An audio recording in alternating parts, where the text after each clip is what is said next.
ప్రభువును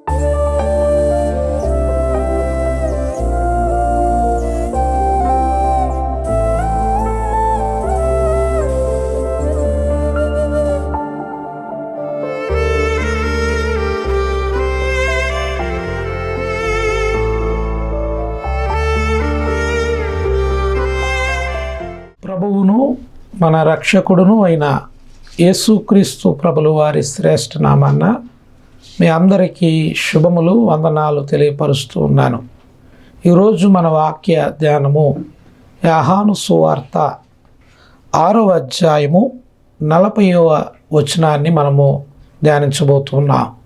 పరిశుద్ధ గ్రంథం ఉన్నట్లయితే తప్పకుండా తీసి చూడమని మిమ్మల్ని తెలియపరుస్తూ ఉన్నాను. నేను చదువుతూ ఉన్నాను. యోహాను సువార్త 6వ అధ్యాయము 40వ వచనం. కుమారుని చూచి ఆయన యందు విశ్వసించు ప్రతివాడు నిత్య జీవం పొందుటయే నా తండ్రి చిత్తము. దేవుని బిడ్డలారా, ఈ వాక్యమును ప్రార్థించి మనము వాక్యం ధ్యానంలోకి వెళదాం. మహాపరిశుద్ధుడు అయిన తండ్రి, ప్రభా, ఈ వాక్యపు మేము చదివి ప్రభా ఈ వాక్యంలో నుంచి మాతో మీరు మాట్లాడండి, మమ్మల్ని దర్శించండి. ఇది ఎవరైతే వీక్షిస్తున్నారో వారితో మాట్లాడండి, వాళ్ళు బలపరచండి, ప్రోత్సహించండి. ప్రభా నీ వాక్యము చేత వారిని నడిపించి మీ నామాన్ని మహిమ తెచ్చుకోమని యేసు నామమున ప్రార్థిస్తున్నాను తండ్రి, ఆమేన్. ప్రియమైన దేవుని బిడ్డలారా, ఇక్కడ యోహాను సువార్త 6వ అధ్యాయము 40వ వచనంలో కుమారుని చూచి ఆయన యందు విశ్వసించు ప్రతివాడు నిత్య జీవము పొందుటయే నా తండ్రి చిత్తము. దేవుని చిత్తం ఏమై ఉందో ఇక్కడ తెలియపరిచాడు దేవుని వాక్యము ద్వారా. తండ్రి చిత్తం ఏమిటి అన్నది అందరూ మారు మనసు పొందాలని దేవుని చిత్తం. ప్రియమైన దేవుని బిడ్డలారా, ఈనాటి కాలంలో మనం ఆలోచన చేస్తే దేవుని చిత్త ప్రకారం మనం నడవలసిన వారమై ఉన్నాం. దేవుని ఉద్దేశములను నెరవేర్చువారుగా మనం ఉండాలి. దేవుని సంకల్పమును మనము నెరవేర్చేవారుగా మనం ఉండాలి. ప్రియమైన దేవుని బిడ్డలారా, ఒక ఉదాహరణ ముందుకు తీసుకొస్తాను. మన జీవితాల్లో అనేక విలువైన వస్తువులు మన జీవితంలో కనబడుతూ ఉంటాయి. అయితే ప్రతి వస్తువు వెనక ఒక స్కూటర్ తీసుకోండి, లేక ఒక ఇల్లు కానివ్వండి, ఒక పుస్తకం కానివ్వండి, ఒక టీవీ కానివ్వండి, ఒక ఫ్యాన్ కానివ్వండి, ఇవన్నీ ఏది వస్తువు తీసుకున్నా ఆ వస్తువు వెనక ఒక మనిషి యొక్క లేక ఒక వ్యక్తి యొక్క ఆలోచన ఉంటుంది. ఆ ఆలోచన ప్రకారమే అవి నిర్మించబడ్డాయి. నిర్మించబడమే కాదు, ఆ ఆలోచన ప్రకారమే అవి నిర్మించబడి అతను ఏదైతే వాటి నుండి ఆశించాడో అవి మనం పొందుకుంటూ ఉంటాం.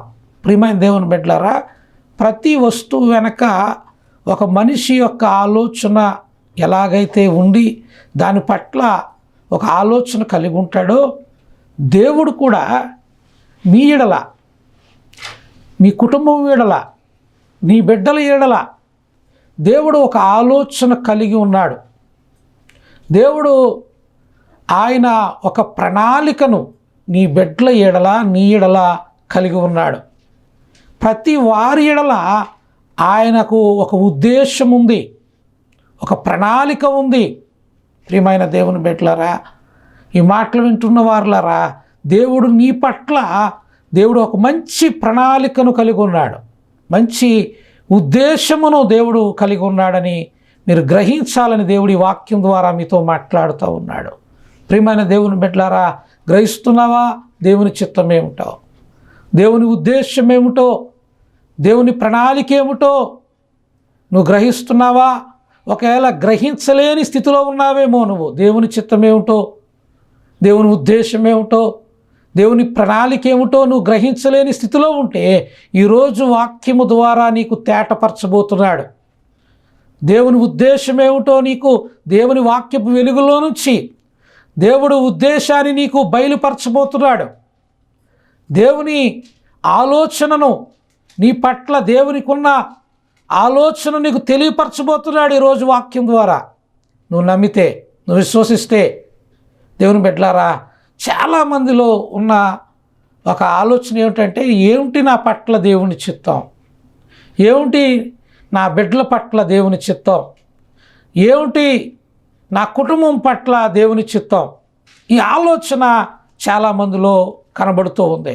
అయితే మొదటిగా మనం ఇప్పుడు చదివాం కదా ఈ వాక్యంలో, ఆ తండ్రి యొక్క చిత్తం ఏమిటంటే చూడండి, ఇక్కడ రాయబడి ఉంది కదా, కుమారుని చూసి ఆయన యందు విశ్వసించు ప్రతివాడు నిత్య జీవము పొందుటయే నా తండ్రి చిత్తము. దేవుని బిడ్డలారా, ఈ లోకాన్ని సృజించిన దేవుని యొక్క ముఖ్య ఉద్దేశం ఏమిటంటే అందరూ మారు మనస్సు పొందాలి. అందులో నీ బిడ్డలు కూడా ఉన్నారు, అందులో నీ భర్త కూడా ఉన్నాడు, అందులో నీ భార్య కూడా ఉంది, అందులో నీ అన్నదమ్ములు ఉన్నారు, నీ అక్కచెల్లెలు ఉన్నారు, నీ తోటికోడళ్ళు ఉన్నారు. వీళ్ళందరూ రక్షించబడాలని దేవుని యొక్క చిత్తమై ఉంది. వాళ్ళు రక్షణ కొరకు మనము మొదటగా రక్షించబడిన మీరు, మొదటగా రక్షించబడిన నీవు వారికి దేవుని మాటలను ప్రకటించేవారుగా, దేవుని చేయు మేలులను వివరించేవారుగా, దేవుని రక్షణ విలువను వారు తెలుసుకునే విధంగా నీవు ఒక సాధనముగా వాడబడాలి. దేవునికి స్తోత్రం, హల్లెలూయా. ఈ వాక్యం ద్వారా తెలియపరుస్తున్నాను, నీ బిడ్డలు రక్షించబడాలని దేవుని ఉద్దేశమై ఉంది. నీ భర్త రక్షించబడాలని దేవుని ఉద్దేశమై ఉంది.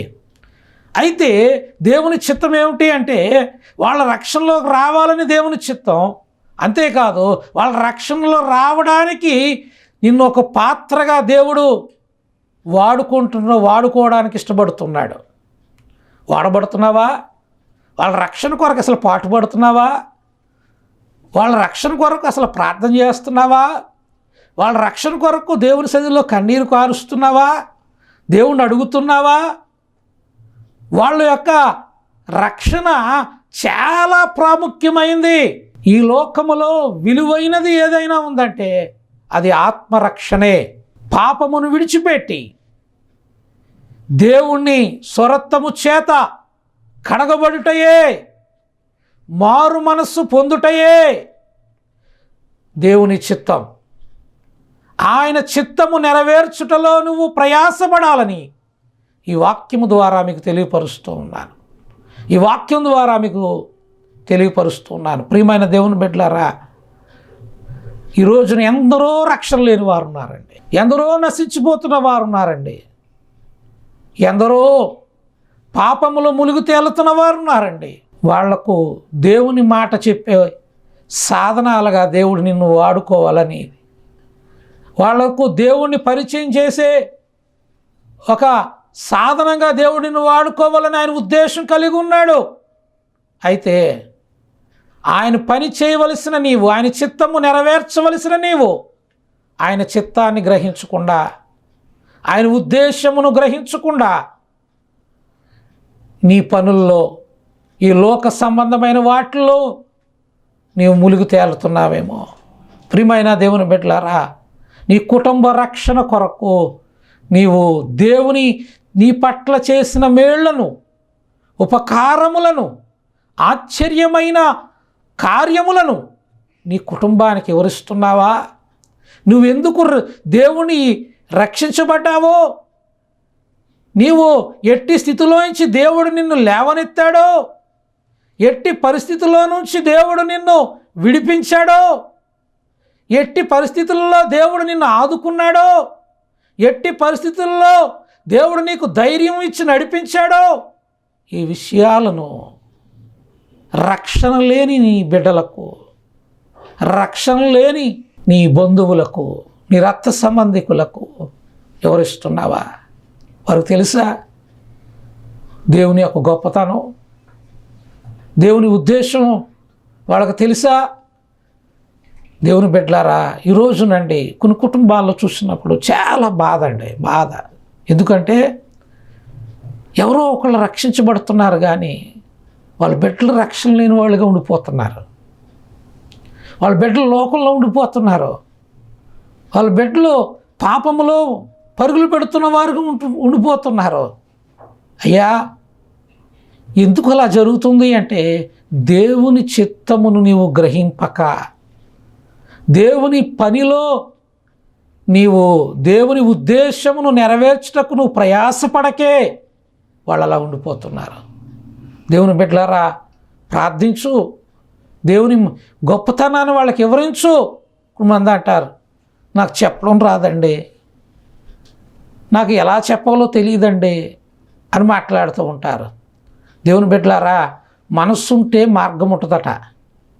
నీవు నీ బిడ్డలను దేవుని వైపు తీసుకురావాలి, దేవునిలో వారు మారు మనసు పొందాలి, వారి జీవితాలు సరిదిద్దబడాలనే ఆశ నీకుంటే, ఒకవేళ నీకు చెప్పడం రాకపోయినా నీకు ఏదైతే చెప్పావో, ఏదైతే మాటను వాళ్ళకి వివరించావో చిన్నదే ఉండొచ్చు, కానీ ఆ చిన్న మాట ద్వారా దేవుడు గొప్ప కార్యము వారి హృదయంలో దేవుడు చేస్తాడు. అంతేకాదు, ఒకవేళ ఇంకా నాకు చెప్పడం కొంతమంది అంటారు, నాకు మొహమాటం అండి, నాకు కుదరదండి, చెప్పడం అవ్వదండి నాకు అంటూ ఉంటారు. అలాంటి వాళ్ళు మీ సేవకులు ఉన్నారు కదా, నిన్ను రక్షించిన సేవకులు ఉన్న వాళ్ళని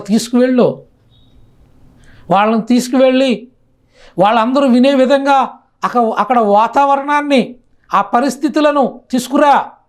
నీ బిడ్డలందరినీ ఒక చోటన ఒక సమయాన్ని కూర్చోబెట్టి, ఇదిగో సేవకుని పిలిచాను, ఆయన వస్తున్నాడు, మనము కొన్ని నిమిషాలు ఆయన మాట విందాం అని దేవుని వాక్యము వారు వినే పరిస్థితులను నువ్వు తీసుకురావాలి నీ గృహంలో. అప్పుడు తప్పకుండా అంటాను, నీ ప్రయాసను చూసిన దేవుడు, నీ ఆశను చూస్తున్న దేవుడు తప్పకుండా నీ సేవకుల్లోంచి నీ బిడ్డలతో మాట్లాడతాడు. నీ బిడ్డల హృదయాలను తెరుస్తాడు ఆయన. లూదియా హృదయమును తెరిచినట్లుగా ఆయన నీ హృదయాన్ని తెరుస్తాడు, నీ బిడ్డల హృదయాలు తెరుస్తాడు. ఆయన గొప్ప కార్యము ఆయన చేస్తాడు. దేవుని బిడ్డలారా, ఇప్పుడు అర్థమైందా?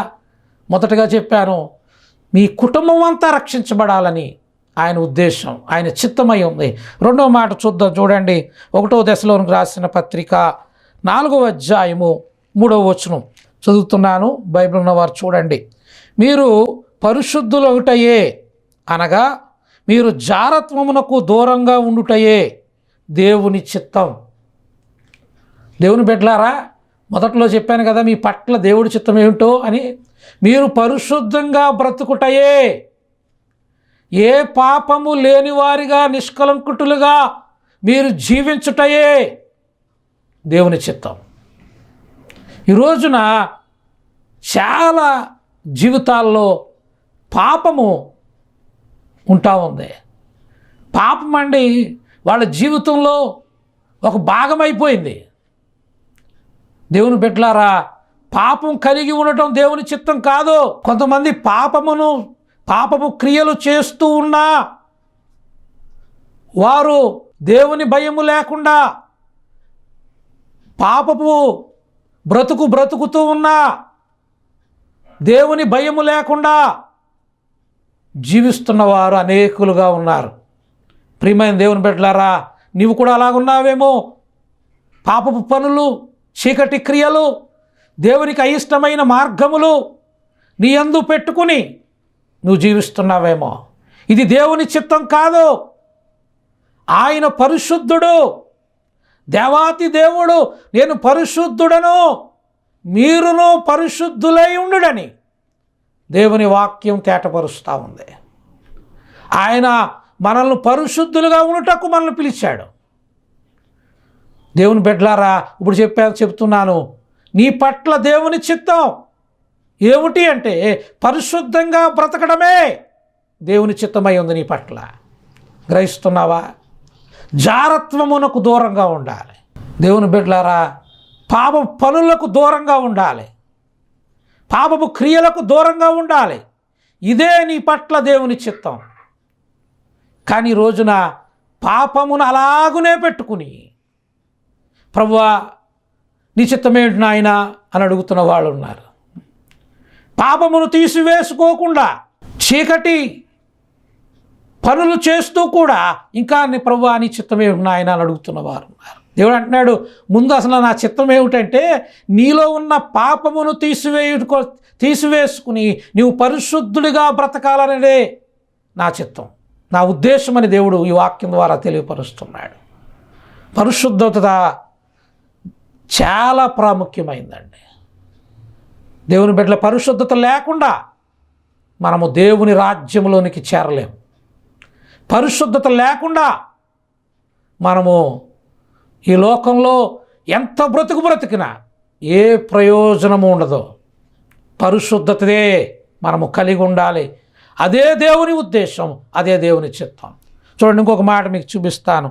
అదే దశలోని రాసిన మొదటి పత్రిక 5వ అధ్యాయము 15, 16, 17 వచనాలను మనం చదువుదాం. ఎవడను కీడునకు ప్రతి కీడు ఎవనికైనాను చేయకుండా చూచుకొనుడి. ఏమంటున్నాడండి దేవుడు?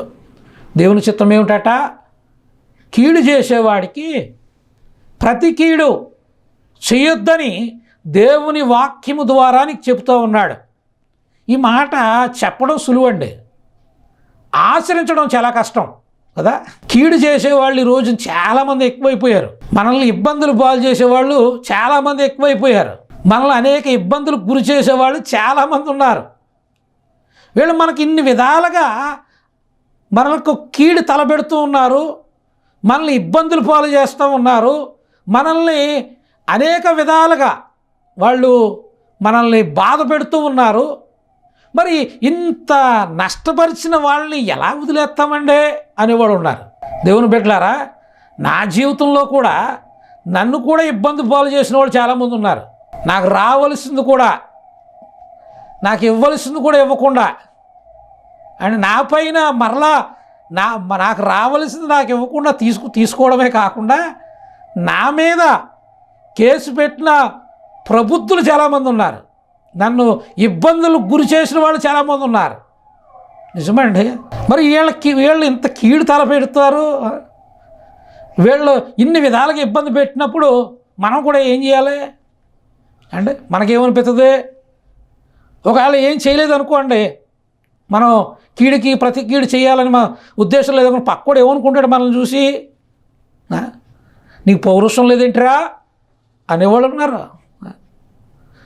అన్ని విధాలుగా నీ మీద ఇలా అంటుంటే నువ్వు ఎందుకురా పౌరుషం లేకుండా ఉన్నావు అనేవాళ్ళు ఉన్నారు. కానీ నేను అంటాను, నా దేవుడు చెప్పాడు కాబట్టి వాళ్ళు నాకు కీడు చేశారు, నేను ఒకటే చేశాను వాళ్ళ విషయంలో. నా సాక్ష్యం చెప్తున్నాను ఈ మాటలో, ఈ వాక్యం ద్వారా సమయాన్ని బట్టి. నా కీడు చేశారు, నాది లాక్కున్నారు, నాకు ఇవ్వాల్సిన దాని మీద వాళ్ళు అన్యాయంగా తీసుకున్నారు. అయితే వాళ్ళకి నేను వాళ్ళని కొట్టడానికో లేకపోతే వాళ్ళని ఇబ్బంది పాలు చేయడానికో ఏదో చేయడానికి ప్రయత్నం చేయలేదు. కానీ వాళ్ళ నిమిత్తం నేటికి ప్రార్థిస్తున్నాను. దేవుని బిడ్డలారా, నిజమండి, కీడు చేసేవారిని మనం కీడు చేయవలసిన అవసరం లేదు. ఎందుకంటే మనము జీవము కలిగిన దేవుని కలిగి ఉన్నవారం. మనం ఆయన చేతికి అప్పగిస్తాం. మనకు అన్యాయం చేస్తే దేవుడు ఊరుకుంటాడండి? దేవుడు వాళ్ళకి బుద్ధి చెప్పిస్తాడు, వాళ్ళని సరిదిద్దుతాడు, వాళ్ళ తప్పు వాళ్ళు తెలుసుకునే విధంగా దేవుడు వాళ్ళతో మాట్లాడతాడు, వాళ్ళని దర్శిస్తాడు అవసరమైతే. అంతేగాని మనం ఎవరమండి వాళ్ళ మీద పగ తీర్చుకోవడానికి? మనం ఎవరమండి పగ తీర్చుకోవడానికి? కానీ దేవుడు వాక్యం చెప్తుంది కదా, కీడుకు ప్రతి కీడు చేయకండి అని చెప్తున్నా. చూడండి, తర్వాత మాట అక్కడ రాయబడి ఉంది కదా, ఇక్కడ మనం చదువుదాం. దశలోని రాసిన పత్రిక 5వ అధ్యాయము, మొదటి దశలోని రాసిన పత్రిక 5:15 వచనం నుండి చూడండి, ఎవడును కీడుకు ప్రతి కీడు ఎవరికైనా చేయకుండా చూచుకొనుడి. మీరు ఒకని ఎడల ఒకడు మనుషులందరి ఎడలను ఎల్లప్పుడూ మేలైన దానిని అనుసరించి నడుచుకొనుడి అని రాయబడి ఉంది. ఒకని ఎడల ఒకడు మనం ఏం చేయాలి? మేలైనది మనం ఏ చేసిన ఇతరులు వాళ్ళకి మేలు కలిగించే విధంగా మన పనులు ఉండాలి, మన క్రియలు ఉండాలి. ఇతరులకు మేలు కలిగించే విధంగా మనం ప్రయత్నం చేయాలి. అవునండి, మేలే చేయమన్నాడు కానీ కీడు చేయొద్దన్నాడండి దేవుడు. ఒకని ఎడల ఒకడు మేలు చేయండి అన్నాడు. దేవుని బిడ్డలారా, ఇతరులకు మేలు చేస్తున్నావా, ఇతరుల కీడును తలపెడుతున్నావా? ఇతరులను ఇబ్బంది పాలు చేస్తున్నావా, లేక ఇతరులకు మేలు చేస్తున్నావా? ఒకసారి నీవు ఆలోచన చేసుకో. ఈ వాక్యం ద్వారా దేవుడు చెప్తున్నాడు నీతో. తర్వాత అక్కడ ఇంకా కొనసాగింపుగా ఆ మాటలు ఉన్నాయి. అక్కడ చూడండి, ఎల్లప్పుడూ సంతోషముగా ఉండుడి. ఎలా ఉండాలట? కీడు చేసేవాడు కీడు చేయకూడదు, దేవునికి అప్పగించు, అందరి ఎడల మేలైనదే చెయ్యి అని చెప్తున్నాడు. ఎవరిని నష్టపరచడానికో, హీనపరచడానికో, లేదా బాధ పెట్టడానికో నువ్వు చెయ్యొద్దు. వాళ్ళకి మేలు, వాళ్ళ మేలు కోరే, వాళ్ళకి మంచే చెయ్యమని దేవుని వాక్యం చెప్తా ఉంది. ఇప్పుడు మూడవదిగా చెప్తా, ఎల్లప్పుడూ సంతోషంగా ఉండండి. ఏమండి మాకున్న బాధలు బట్టి ఎలా ఉండమంటారు సంతోషంగా? మాకు చాలా బాధలు ఉన్నాయి, వ్యాధులు ఉన్నాయి, సమస్యలు ఉన్నాయి, రుగ్మతలు ఉన్నాయి, మేము ఎలాగ సంతోషంగా ఉండగలమండి అని అంటున్నారా? నేను అంటాను, నిజమే. ఈ లోకంలో ఉన్నప్పుడు, ఈ లోకంలో జీవిస్తున్న వారిగా మనము ఖచ్చితంగా మనకు వ్యాధులు, బాధలు, ఇబ్బందులు, ఇరుకులు, సమస్యలు ఇవన్నీ ఉంటాయి. వాటి గుండా వెళుతూ ఉన్నాం. అయితే మనము దేన్ని బట్టి సంతోషించాలంటే, అపోస్తుడైన పౌలు గారు పిలుపు రాసిన పత్రికలో అంటాడు కదా, ఆనందించుడి. ఎవరిని బట్టి ఆనందించాలట? ఎవరిని బట్టి సంతోషించాలట? ప్రభువును బట్టి. ఎందుకంటే మనం ఆయన్ని కలిగి ఉన్నాం. ఈ లోకంలో వేటిని బట్టో కాదు ఆనందం, దేవుణ్ణి కలిగి ఉన్న దాన్ని బట్టి మనం ఎప్పుడు సంతోషంగా, ఆనందంగా మనం ఉండాలండి. ఎందుకంటే ఆయన ఏనాడు విడిచిపెట్టడం, ఎప్పుడు నిన్ను విడిచిపెట్టడం, ఎప్పుడు నీకు దూరంగా ఉండడు. ఆయన నీకు సమీపమై ఉన్న దేవుడు, ఆయన నీకు మేలు చేసే దేవుడు. అటువంటి దేవుణ్ణి కలిగి ఉన్నావు కాబట్టి దేవుణ్ణి నువ్వు కలిగి ఉన్నవాడిగా ఎప్పుడు సంతోషముతో ముందుకు సాగు అని దేవుని వాక్యం చెప్తా ఉంది. చూడండి, చివరిగా అక్కడ రాయబడి ఉంది కదా, ఎడతెగక ప్రార్థన చెయ్యుడి. ఏంటండి, ఏం చేయాలి? ఎడతెగక, ఎప్పుడు వీలు దొరికితే అప్పుడు. మనం వ్యర్థమైన వాటికి చాలా సమయాలు ఇచ్చేస్తున్నాం. కానీ దేవుడు ఏమంటున్నాడండి, ఎడతెగక ప్రార్థన చెయ్యండి. నిజమే, ఏ సమస్య, ఇబ్బంది, ఇరుకు, శోధన నీ జీవితంలో ఎదురవుతుందా? అయితే నీవు ప్రార్థనలో దేవుణ్ణి అడుగు, ఆ సమస్యలకు విడుదల దేవుడిస్తాడు. ఎడతెగక ప్రార్థించేవారుగా ఉండాలట. తర్వాత మాట రాయబడి ఉంది కదా, చూడండి, ప్రతి విషయమునందు కృతజ్ఞతాస్తుతులు చెల్లించుడి. ఏంటంటే ప్రతి విషయంలో దేవుడు చేసిన మేలు ఏది మర్చిపోకూడదు. ఆయన చేసిన ఉపకారములను వేటిని మరువక మనము కృతజ్ఞతాస్తుతులు చెల్లించాలట. చూడండి, మనము కృతజ్ఞతలు కలిగిన వారుగా, మనకి ఇష్ట స్థితిలో ఉన్నామంటే దేవుని కృపని ఎరిగి మనము కృతజ్ఞత కలిగిన వారుగా ఉండాలి. ప్రియమైన దేవుని బిడ్డలారా, మనము కృతజ్ఞత కలిగి ఈ లోకంలో దేవుని మహిమపరుస్తూ ముందుకి మన జీవిత యాత్రను ముందుకి కొనసాగించాలి. చూడండి, కృతజ్ఞత కలిగిన వారుగా ఉండాలి. ఇలాగూ చేయుటయే, ఈ మాట 1-2 సార్లు చదవండి. ఇక్కడ చూడండి, ఈ చివరి మాట ఎంత చక్కగా దేవుడు రాయించాడు అంటే, ఇలాగూ చేయుటయే యేసుక్రీస్తునందు మీ విషయములలో దేవుని చిత్తం. అది ఇలాగూ చేయుటయే యేసుక్రీస్తునందు మీ విషయములలో దేవుని చిత్తం. దేవుడు ఇప్పుడు ఇందాక పోస్ట్లో ఈ వాక్యము ప్రారంభించినప్పుడు మాట చెప్పాను, దేవుని చిత్తం ఏమిటో నీ పట్ల తెలియకను అర్థం కాగని పరిస్థితిలో నువ్వు ఉన్నావేమో. అయితే ఈ వాక్యం ద్వారా దేవునికి తెలియపరుస్తాడని చెప్పాను కదా, ఇప్పుడు తెలియపరుస్తున్నాడు ఆయన. చూడండి, అక్కడ ఎంత చక్కగా నాకు ఈ మాట చాలా ప్రోత్సాహకరంగా అనిపించింది. ఎందుకంటే చూడండి, ఇలాగూ చేయుట యేసుక్రీస్తునందు మీ విషయములలో, పక్కోళ్ళ విషయం అనలేదండి. ఎవరైతే ఈ వాక్యాన్ని వాళ్ళ జీవితానికి అన్వయించుకుంటున్నారో ఆ వాళ్ళతో దేవుడు చెప్తున్నాడు, మీ విషయములలో దేవుని చిత్తం.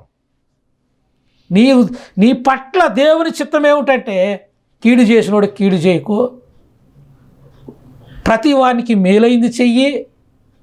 చూడండి అక్కడ రాయబడినట్లుగా చూడండి ఒకరిని అందరికీ మేలు చేయమని చెప్తున్నాడు, ఎడతెగక ప్రార్థన చేయమని చెప్తూ ఉన్నాడు, సంతోషంగా ఉండమని చెప్తూ ఉన్నాడు, కృతజ్ఞత కలిగిన వారుగా ఉండమని చెప్తున్నాడు. ఇవన్నీ మీ ఎడల దేవుని చిత్తం. గ్రహించావా? గ్రహిస్తున్నావా? నీ చిత్తం నువ్వేం చేయాలో ఇప్పుడు ఇక నుండి నువ్వు ఎలా బ్రతకాలో, ఏ పని నువ్వు చేయాలో, దేవుడి ఉద్దేశం నీ పట్ల ఏమిటో దేవుడి వాక్యంలోంచి నీతో మాట్లాడుతూ ఉన్నాడు. ఇప్పుడు దాకా శత్రువుని శత్రువుగానే చూస్తున్నావేమో, కానీ శత్రువుని మనం ఎలా చూడాలో తెలుసా? ఎప్పుడు ఇతనికి మారు మనసు తీసుకొస్తాడా దేవుడని కనిపెట్టిన వారుగా దేవుని వైపు చూడాలి. దేవునికి స్తోత్రం, హల్లెలూయా. అందరికీ మేలు చేయాలి అండ్ అందరికీ మేలు చేసే గొప్ప మనస్సు నీవు కలిగి ఉండాలి. ఇదే దేవుని చిత్తమయ్యా నీ పట్ల. అందరికీ మేలు చేయి, సంతోషంగా ఉండు దేవుని బట్టి. ఎందుకు కృంగిపోతావు? ప్రతి విషయంలో దిగులు, బెంగ, నీరసం, ఆందోళన పెట్టుకుని ఎందుకు నీవు సంతోషము లేని వాడిగా జీవిస్తున్నావు? దేవుడి వాక్యం ద్వారా చెప్తున్నాడు, అన్నీ అనుగ్రహించగలిగిన దేవుడు నీ పక్షాన ఉన్నాడు. సమస్తమును సమకూర్చగలిగిన దేవుడు నీ పక్షాన ఉన్నాడు. సంతోషించు, ఆనందించు దేవుని యందు. ఇక్కడ చెప్పినట్లుగా చూడండి అంటున్నాడు కదా, కృతజ్ఞత కలిగి ఉన్నవారుగా ఉండమంటున్నాడు. ఇప్పుడు దాకా కృతజ్ఞత లేని వాడిగా ఉన్నావేమో. కృతజ్ఞత కలిగి ఉండటం దేవుని చిత్తమండి. దేవుడు చేసిన మేలులను, ఉపకారములను వేటిని మరువక ఆయన స్తుతించేవారుగా, ఆయన గణపరచువారుగా మనం ఉండాలి. దేవుని బిడ్డలారా, ఇదే దేవుని చిత్తం. 3 విషయాలు మీకు చెప్పాను. ఈ 3 విషయాలు నేను గుర్తు చేసి ముగిచ్చేస్తున్నాను. దేవుని బిడ్డలారా, నీ కుటుంబము, నీ బిడ్డలు, నీ భర్త, నీ కుటుంబం అంతా రక్షించబడాలని నీ పట్ల, మీ కుటుంబం పట్ల దేవుని చిత్తమై ఉంది. మొదటిది. రెండవదిగా మనం చూసాం, జారత్వమునకు దూరంగా ఉండి పరిశుద్ధులుగా ఉండుటయే దేవుని చిత్తం. రెండవది చెప్పాను. ఇప్పుడు మూడవదిగా చెప్పాను, కీడునకు ప్రతి కీడు చేయొద్దు, అందరి ఎడల మేలైనది చేయండి, సంతోషంగా ఉండండి, ఎడతెగక ప్రార్థించండి, కృతజ్ఞత కలిగిన వారుగా ఉండండి. ఇదే దేవుడు మీ నుండి కోరుతున్నది, ఆయన ఉద్దేశమై ఉన్నది, ఆయన ప్రణాళిక అయి ఉన్నదని గుర్తించండి. దేవుడు మిమ్మలను అట్టి విధంగా మిమ్మల్ని నడిపించి బలపరచునుగాక. ఆమేన్. ప్రార్థన చేసుకుందాం. కళ్ళు మూయండి, ప్రార్థన చేద్దాం. మహాపరిశుద్ధుడు అయిన మా తండ్రి, మహిమ కలిగిన దేవానికి వందనాలు. నీ చిత్తమేమిటో ప్రభా గ్రహించే కృప మాకు ఇచ్చావు, అందుబట్టి నీకు వందనాలు. నిజమే నాయన ప్రభా, మేము కీడునకు ప్రతి కీడు చేసేవారుగా ఉండకూడదని ప్రభా, అవునయ్యా, ప్రతి వారికి మేలు చేసేవారుగా ఉండాలని మాతో మాట్లాడావు. ఈ వాక్యం ఎవరైతే విన్నారో, నువ్వెవరితో అయితే మాట్లాడావో, దర్శించావో ప్రభా, నీ చిత్త ప్రకారం ఇక నుండి అడుగు వేయటానికి ఎవరైతే ప్రభా ఇష్టపడుతున్నారో వారిని బలపరచు ప్రభా. నీ వాక్య ప్రకారం వారి జీవితాన్ని మలుచుకునే కృప దయచేయండి. నీ సహాయం అనుగ్రహించి సమస్త మహిమ మీరు పొందమని యేసు నామమున ప్రార్థించి అడిగి వేడుకుంటున్నాము తండ్రి. ఆమేన్.